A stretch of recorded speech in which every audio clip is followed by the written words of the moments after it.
Before we begin, I want to take a moment to honor the emotional safety of everyone listening. Radiant Resilience often explores real stories of struggle, healing, and the human experience.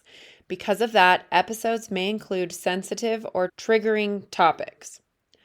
Specific topics for each episode are listed in the episode description, so please check there to determine if this conversation feels right for you today. This podcast is meant to offer connection, understanding, and shared humanity, but it is not a substitute for professional advice or support. If you find yourself needing help, please reach out to qualified professionals or trusted resources in your life. Your mental and emotional well-being matters deeply here. Thank you for your courage, your openness, and for joining me in this space of compassion and resilience.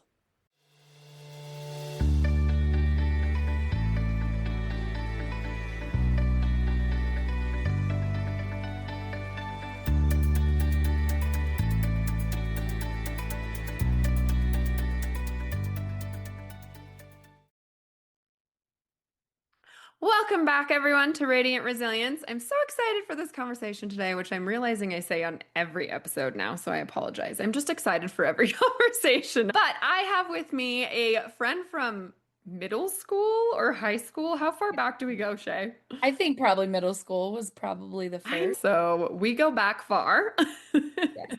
because we're getting old too. Don't But get me started on that. yes. So, anyways, I have with me Shay Watson. She is a Colorado native, went to college in Arkansas where she met the love of her life. And then they moved back to Colorado and started their family, but struggled finding work at entry-level jobs. Finally found jobs in their fields, but finances were wrecked due to student loans. Oh boy, that's a problem. And then, so she worked 5 jobs at once to make ends meet while her husband worked and helped with the kids. Fast forward to today, she is a middle school teacher working as the reading interventionist, and she also works at the local Applebee's for social fulfillment. And she is also a Plexus ambassador, sharing and supporting people in their health journey. And then in her spare time, you will find her reading, snuggling her cats, and playing games with her family. I love that bio, Shay. Thank you so much for being here.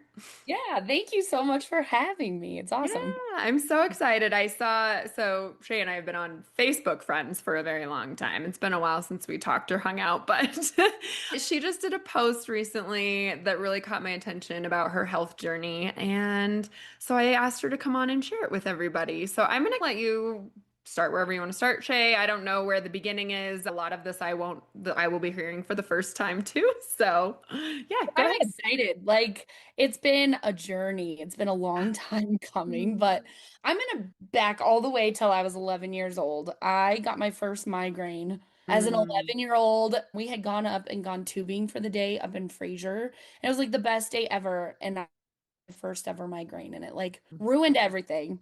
But ever since then, I've been super plagued with migraines. And it's just like something that has controlled my entire life. So I had Can just had my you first, yes. explain what your migraines look like for you? Oh my gosh, Because I know migraine. they vary for a lot of different people. And I have a couple different migraines, but literally it would be like me locking myself in a pitch Mhm. black room, no sound, nothing, cold compresses on my head, just trying to sleep it off.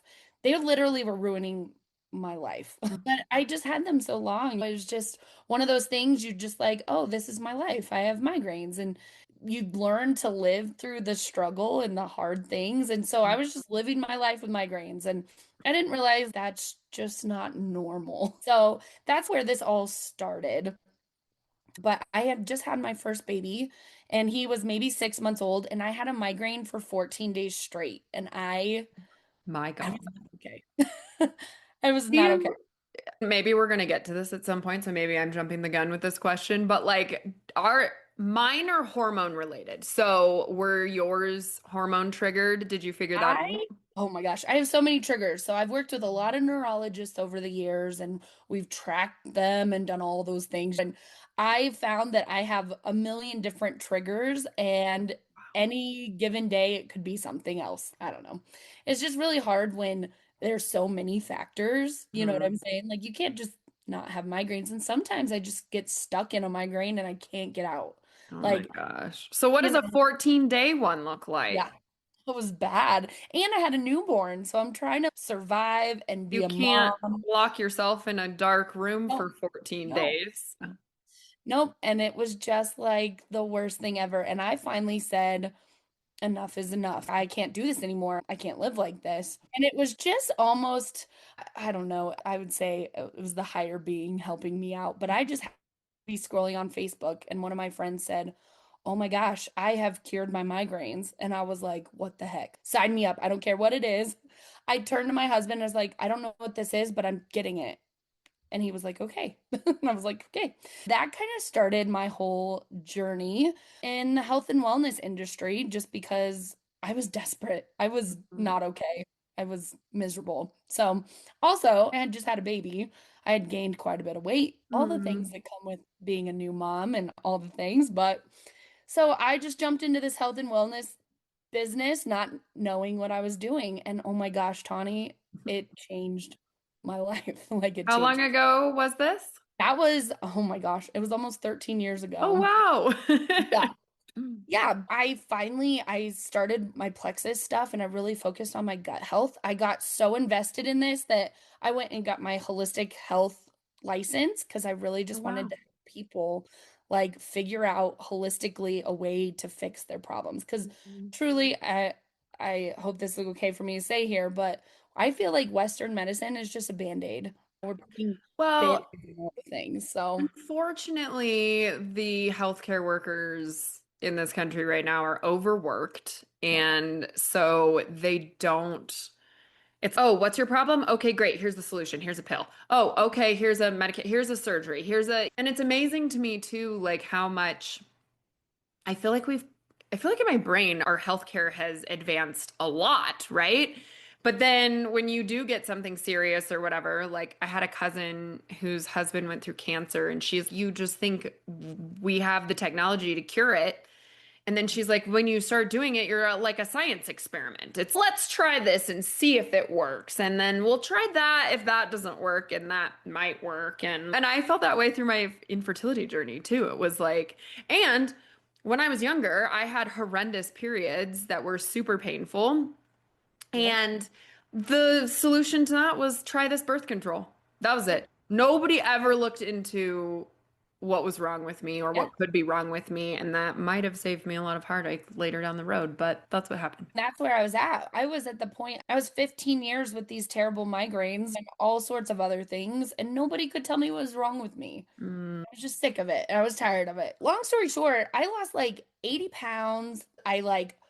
I had never gone that long in my life without having a migraine. And if I did have a migraine, it would be like so mild, and I wouldn't even almost classify it as a migraine. I might have a funky aura, then I'd be able to get through it and then I'd be able to live my day and like live mm, my life.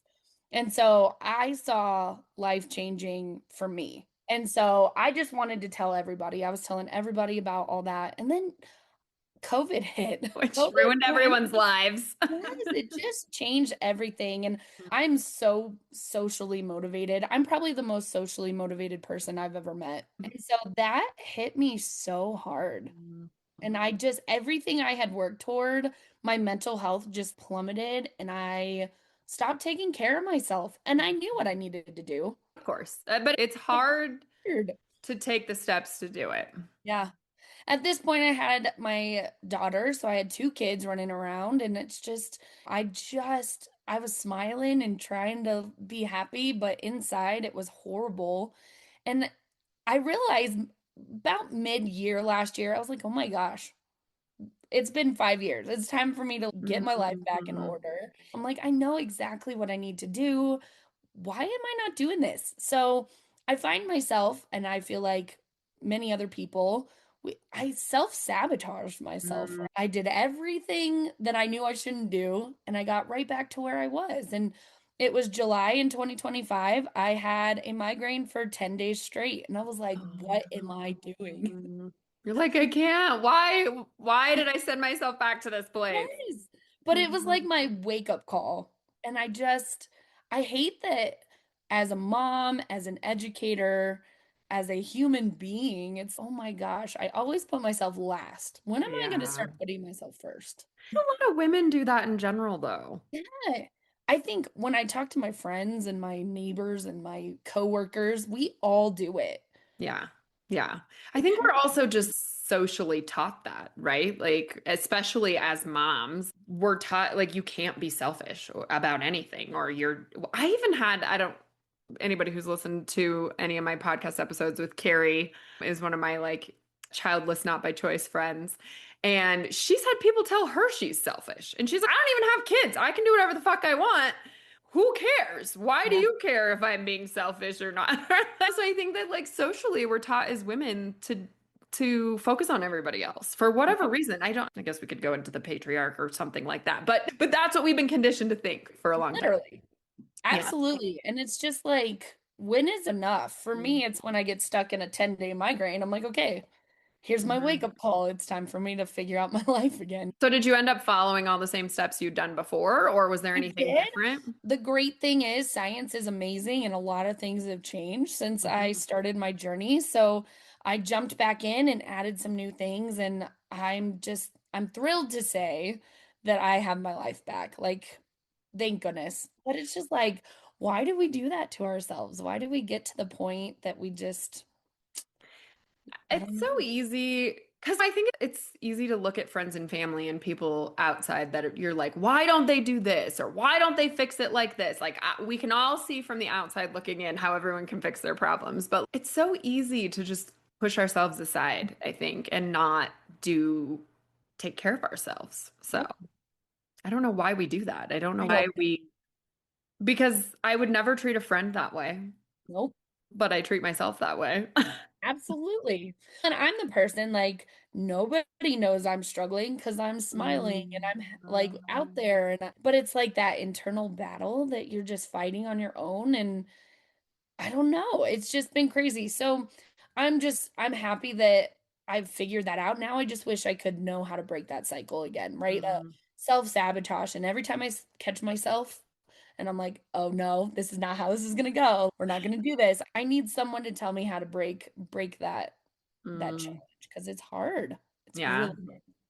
I think eventually you probably just get into the habits and you've done it for so long that it just is what it is. But I think it's hard to get to that point. I think it takes a long time. Yeah.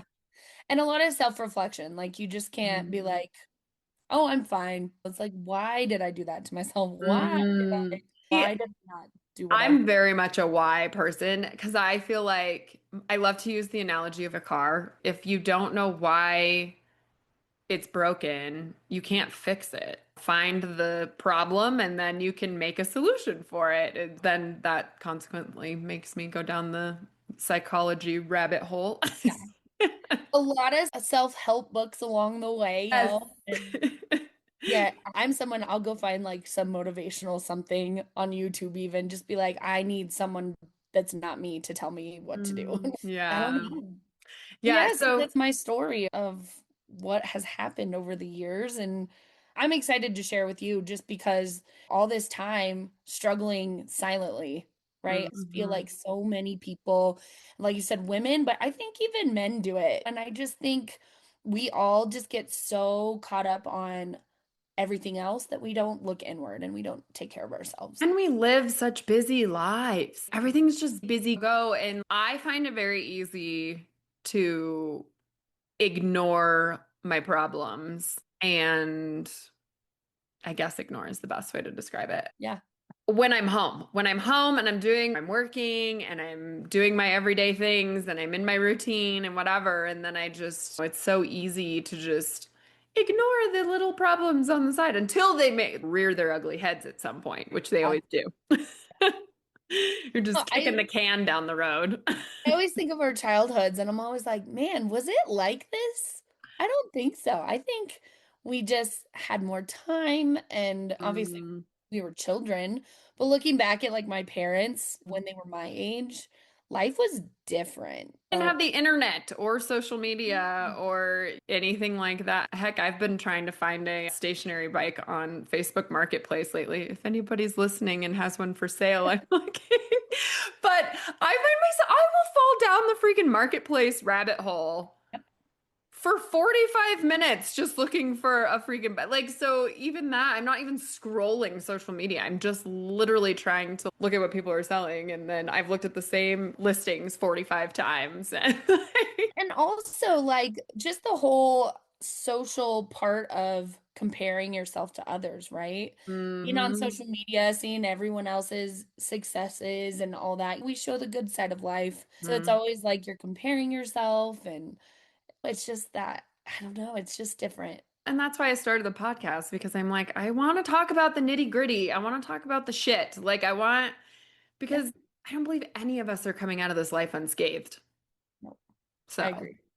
So why don't can you go into some details about the things that you did that helped and worked for you? Absolutely. Honestly, I've done a lot of research on gut health. So, right Mhm. about the time I started all this, gut health was like the thing. Like, it was the new niche word, right? Like, everyone was talking about gut health. But really, there's a lot to do with our gut. Your Mhm. stomach is your second brain, right? And it's all connected. And I did a lot of research about Candida yeast. I don't know if much about that, I've but heard of it. I don't know a great deal, but maybe for people listening who don't know, maybe give a little explanation. sure. So there's a yeast in our intestines that is pretty much there for when you die. It helps decompose your body. And the things we feed our bodies these days, the preservatives, the hmm sugar, all of the things, it feeds this yeast that it should not be alive and well in your body. And we're literally making ourselves sick. So a lot of it has to do with what's in our food and the horrible habits that we have with our foods and our drinks and all that stuff. When you have this candida yeast overwhelming your gut, everything else is off balance, right? Autoimmune diseases come from this, all sorts of things come from this. So that's really where I realized, hey, this is why I'm getting so many migraines. My body is trying to react to this, and this is what it's causing in me. It might cause something totally different in your friends or your family, but that's how it was manifesting in my body. And I do notice when I don't take care of that, like my gut health, that's when I get stuck in these cycles of migraines. And I don't know, I found the reason I really like Plexus itself is because they have a probiotic that is different than any other probiotic that you can find on the market, but it targets that candida yeast in your gut. I tried a lot of probiotics over the years, and I've even tried others just to like experiment, Sure. but I keep coming back to this one. It is the one. And I can tell if I don't take it for a few days, I'm like, oh, something's not right. And I can just you get in tune with your body and Mhm. all of that. Especially So when you start paying attention. yes. And people that aren't in tune with their body, I don't think they realize, hey, you can tell like pretty quickly Yeah. when things are off. That's just where I've gone down my rabbit hole in gut health. And I'm like I said, science has changed so much and so much has been discovered over the years. Like it's still evolving and growing. But really, I do not do any sugar at all. I did not realize like sugar is what is killing So us. bad, but it's so delicious.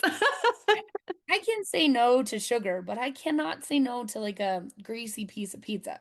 But Okay. I get it. I get it. Which is essentially sugar, right? Because the carbs Yep. turn into sugar. That is the same. It's just so bad for us. And I found all these studies about how sugar is more addictive than cocaine. Mm. And it's just crazy. And it's just in everything. Yeah, it is. I think that's the hardest part because when I was in the depths of my fertility stuff, like I did all the things. I was looking up, I did all the diets, I tried all the things, I cut it in. But there's only so much we can do, unfortunately, with our food supply. And it's infuriating to me. Like, Yep. because like I just got back from Africa. West Africa, these remote islands that I went to, and they literally grow everything on Yeah. this little tiny island. And I feel like I was eating healthier, even if I was eating a piece of pizza, because Well, really, everything you is were. there. Yeah. You really seriously were. Yeah. And it's so sad. Yeah, unless you live on your own farm and raise your own animals and grow your own vegetables. It's so frustrating to I me. just think it's crazy. Like anytime I'm scrolling like Instagram, how many people are switching to that lifestyle? Because Mm, they're realizing I thought I was eating healthy, right? I would buy something that said organic on the jar. And I'm like, cool, I'm eating organic. I'm so that healthy. doesn't mean it's No, organic. so you learn to read your labels and you realize, oh, that organic spaghetti sauce I just bought has 40 grams of sugar in it. Cool. Yeah. Yeah, I don't know. organic doesn't mean no sugar, no No, preservatives. no, It's it does not. not. And you learn that the hard way. And so I Mm, think a lot of people, it's just one of those things like you just don't think about it.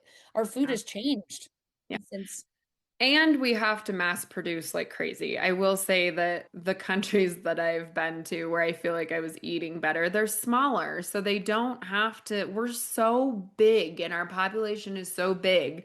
And like in Colorado, we can't grow shit here. So yeah, like all the fruit is imported and then the bananas are green and we don't want to eat them yet, and so then you have yep, to wait for them to ripen. And where I go to Thailand and it's like I buy a pineapple and it's the freshest thing ever and so delicious. they So just dug it out of the ground. yeah, it's so great. But yeah, it's amazing to me. I don't know what the solution, obviously it seems like it's straightforward with the solution, but I'm also not a farmer working in the Yeah, industry that has to produce these massive amounts of fruits and vegetables and stuff for us. yeah. So,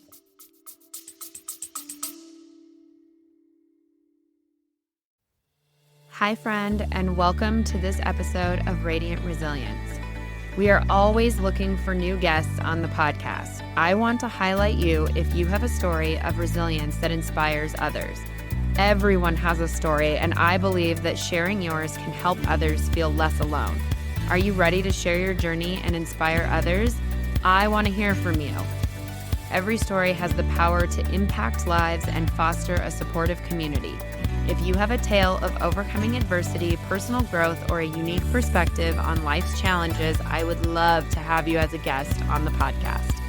To become a guest, please email us directly at radiantresiliencepodcast@gmail.com or click the link in the show notes to become a guest. Join us in spreading hope, strength, and inspiration one story at a time. Be brave and share your story so others feel less alone. I hope to see you soon.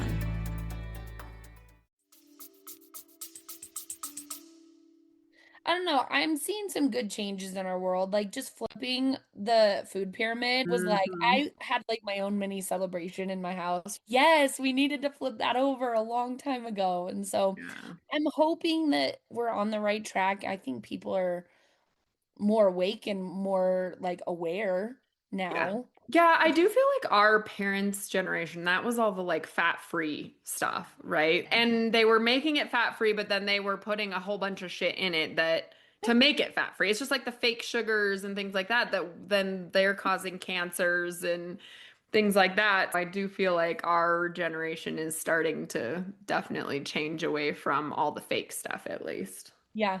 I grew up on Hamburger Helper. Like that's what was at my house. Yes. And we were good. But now if you looked at Hamburger Helper compared to what it was, like all the things in it, it's just Oh. it's So you're saying Hamburger Helper was better when we were kids? it was actually there were a lot Interesting. less things in it. I did a big dive on that and I was just comparing ingredients and oh my gosh, it would blow your mind, honestly. Why I did think that it's like change? Why did it get worse? Cheaper? They wanted to make it cheaper? I don't know. I have like theories, but I don't know. I don't know. Yeah, the only thing I can think of is that they were trying to use cheaper ingredients and the to make more money and then but And I think just technology has changed. So how you make something now, yeah. I don't know what the Yeah. process is, but yeah, I think if I remember correctly, the hamburger helper I used to eat as a kid had 16 ingredients and now the one has 80 something ingredients. It's That's yeah. interesting because I just thought and just like that stuff was bad when we were kids, it's bad now. And it probably still wasn't great when we were kids, but like Right. better than now. That's Yeah. crazy. Yeah. But it's just the things you just don't know. Yeah. But I've also had to learn to let some of it go because if you're crazy about it, you're gonna lose your whole mind. I'm a busy mom. Like Yeah. there's no way. Yeah, and I think that I wish that we would accept a little bit more of the like things in moderation are fine. Like sugar in moderation. I know it's addictive, but like in moderation is fine. And, that greasy pizza in moderation is fine. You just can't, you have to try to do healthy the majority of the time. Yep. But that's just where we fall. And for me, a lot of my struggles were convenience, right? Mm, I was working all these jobs and yeah. I was never home. So it's like convenience. What is the easiest thing for my family? And so it's life and it's just you're trying to make it work and you're trying to do what's right, but it's hard. It's really, Well, really kids, I imagine in like they're picky too, right? So they don't want to eat the vegetables. They don't want to eat. They want their mac and cheese. They want their fried of chicken course, mine nuggets. are the pickiest ever. So that I makes it mean, extra. So yeah, I think that's common. My husband says he would only eat like cheese pizza and like when he was a kid. yeah. Yeah. But has that been, obviously you're probably trying to teach your kids all this stuff too. It's like a double-edged sword because I think I've created a monster with my son. He hears every word I say and he'll be like, I can never have that again. And I'm like, Oh, okay. So I have to be really careful with my words and how I say things, but I also want them to know. I don't want them to just go in blind because I yeah. just don't think we knew. I didn't know. I for sure had a lot of learning to do. So I have to be careful because like I said, anything I say, he takes it as gospel. And so I'm like, Mm. oh, you watch a video like, oh, I think we saw something. Chick-fil-A has a chemical that you shouldn't eat. And he's, oh, I can never eat that again. I'm like, come on, Oh, you can do it sometime. You know what I mean? So yeah. it's trying to find the balance. And he is so almost like neurotic about things. Like, so I have to be careful. So it's hard finding the balance. Yeah, but also we need to teach them so that the next generation is healthier and you don't want them to have the issues you had health-wise and all that. Especially because a lot of my genes and my heredity, like, it's not good. I know that more, I'm going to be overweight compared to my friends. It's just who I am. But being healthy, that's my biggest thing. I want to be healthy and I want to teach my kids how to be healthy. And genetics play a role in that for It sure. does. Like my husband has always been very healthy. He loves to work out. He loves to eat healthy. It's like I don't know. He's been that way since high school. And he's the one that has the metabolism where he could eat a giant piece of cake and it would never touch him. But anyways, my point is, I totally lost my point. Hold on. I hate when I do that. It's like my whole life as a Oh, teacher. I remember. So he like when he was in high school, he tried really hard to bulk up, right? Like he was eating the protein. Him and his friends were going to the gym and doing the whole like weightlifting bulk up. And he finally, I think after college, he was like, I do not have the genetics for this. Like, he's like, and it's too much work. He's like, I just want to be healthy and Yep. fit. And he's not going for bodybuilder or anything. He's tall and he's skinny, but like Yeah. he's healthy. Yep. And that's where he finally was like, I'm not gonna fight the genetics Yep. anymore. Yep. It is part of who you are Yeah. to a cellular level, but Yeah. it's hard. It's very hard. Yeah. Can we talk for a minute about your financial struggles? Are Oh you yeah. Yeah, I will tell anybody who wants to hear about this. You Yeah, know, because that's very relatable. And I think that, yeah. yeah. So my parents weren't ever in a place they could really help me with college, but college was something we were raised to think you have to go to college if you're going to be Mhm. successful. You have to go to college.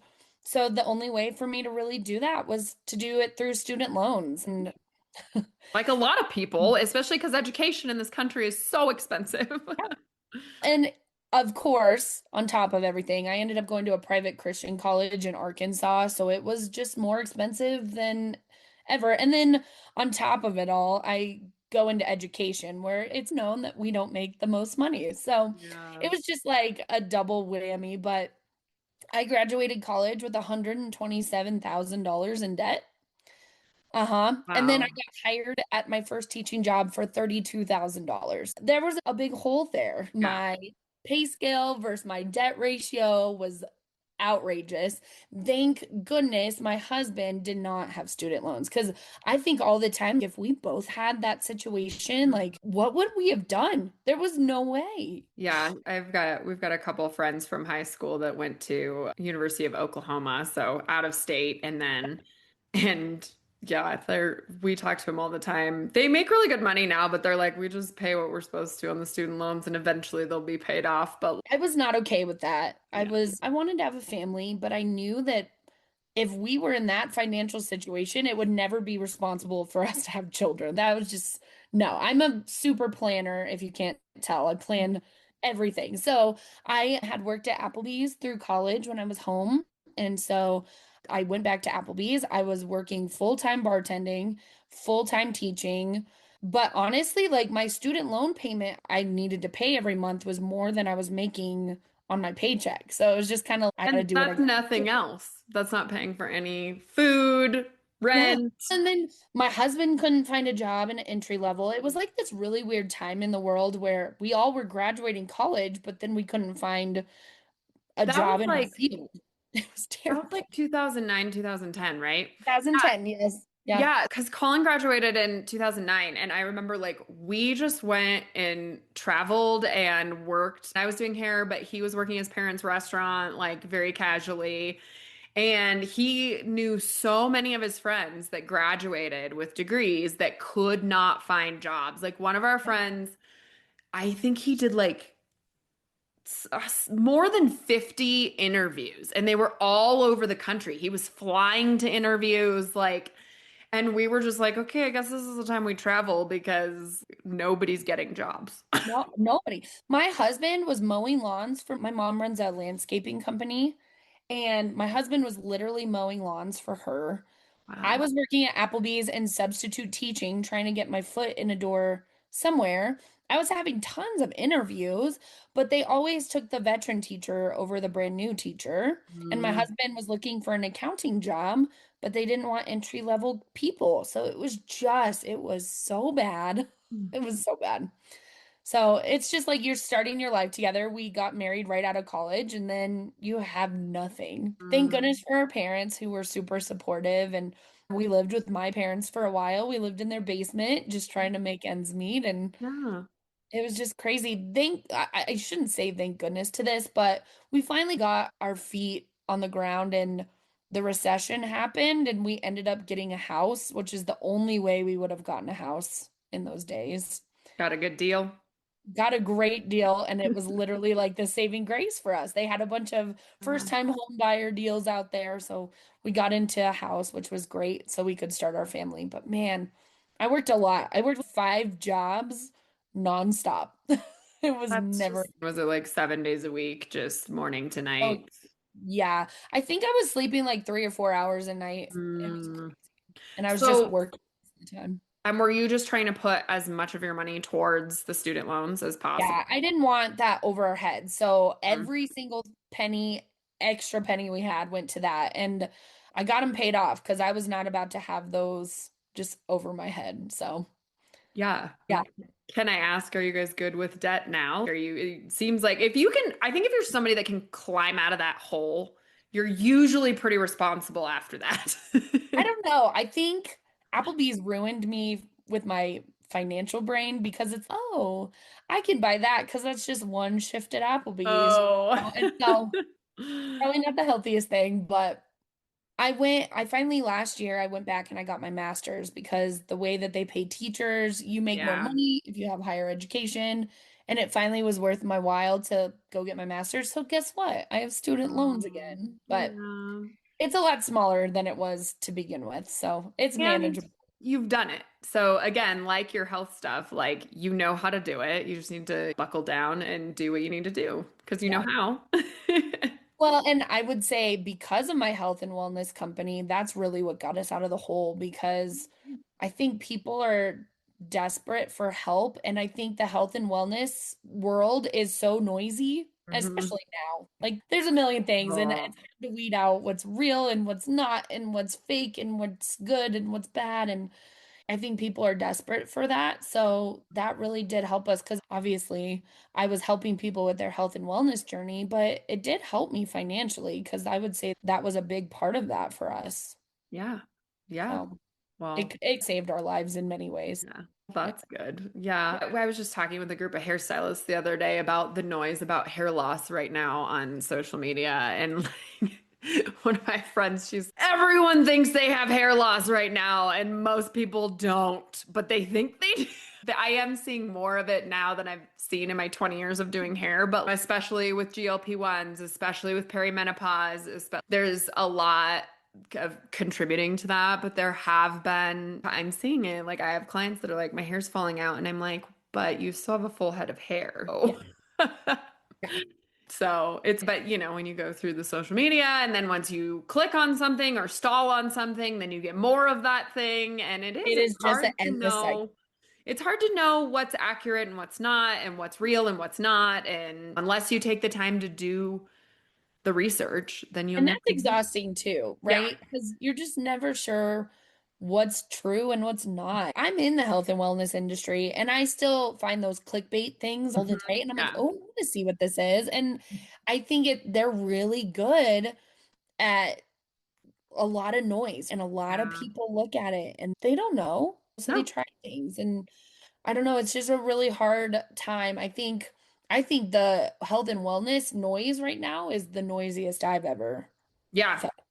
That and the mental health stuff too. It's everybody wants to be a coach, and I think there's good ones and I think there's bad ones. I've had some amazing people on my podcast that I think I would endorse as good life coaches, but everybody wants to coach something, right? Yeah, Like I could go be a fertility coach, or like everybody's out there trying to do that. And that's another thing. It's like, how do you know who to spend your money on and then how much you should? And some of it is just insane.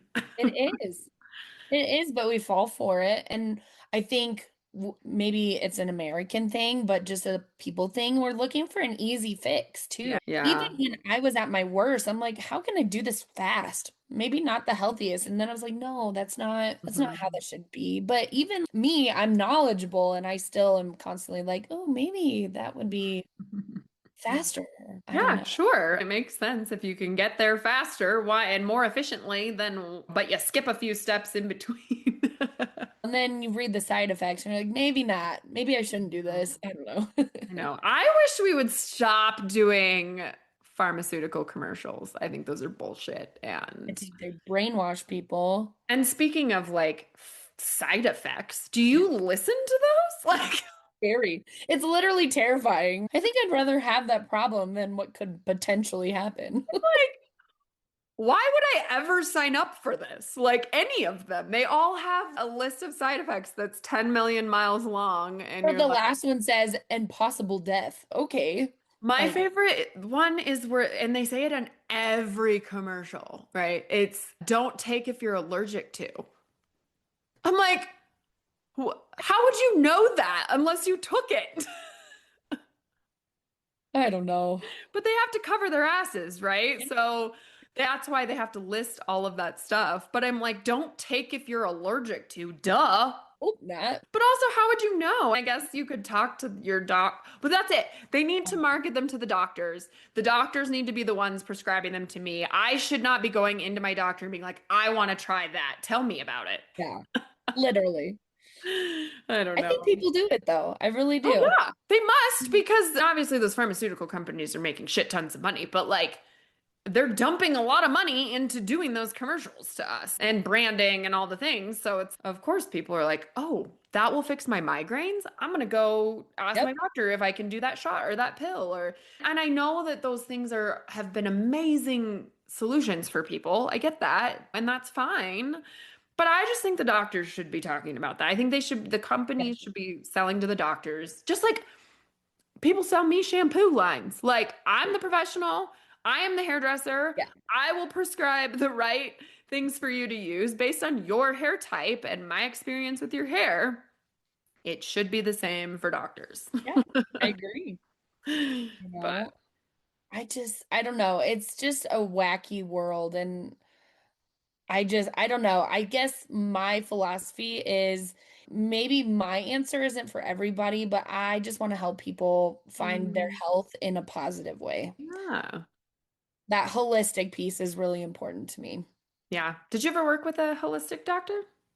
I did not. Actually, I shouldn't knock on wood. I've been super, super healthy. I've never really ventured into that, but I would love to talk to a naturopath Yeah.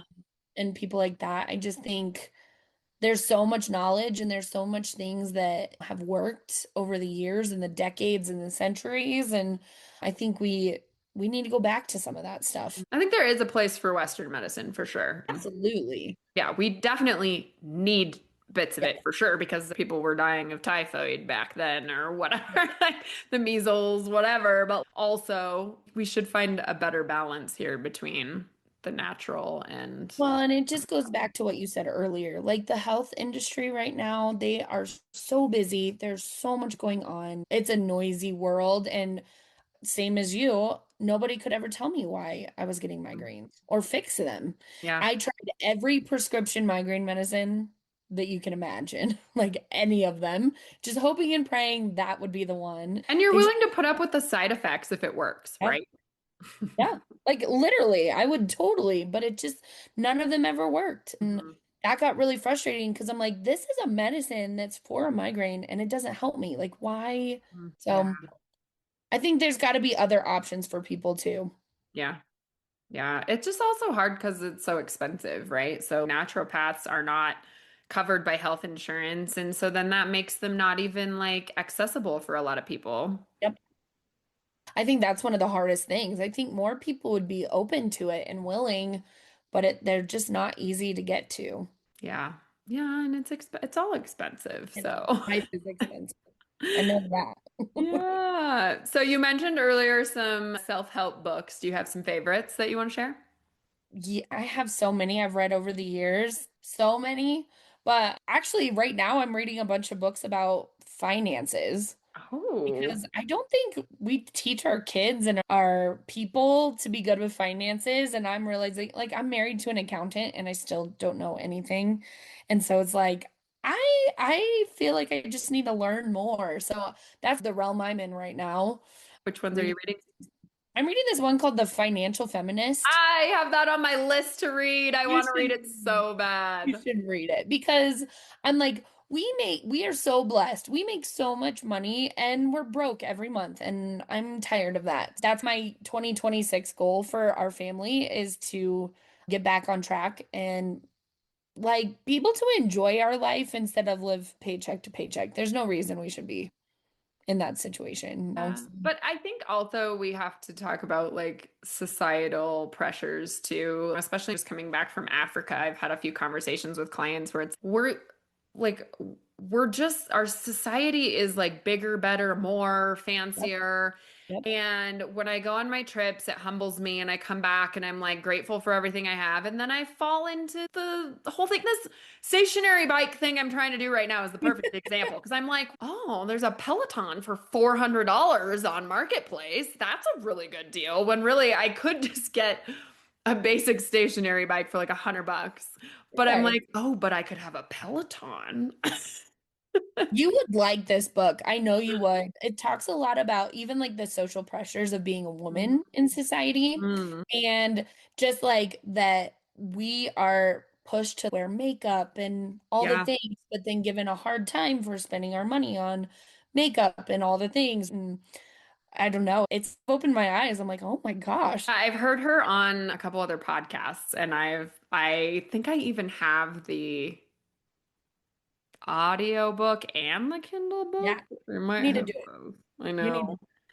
I know I was in a really good habit before of reading a self-help book in the morning and then Mhm. reading my guilty pleasures in the Yep. evening because Yep. I can't read self-help before bed. I don't know if you're that way, but my brain goes all night long. I can't Yeah. shut it off if I read a self-help before bed.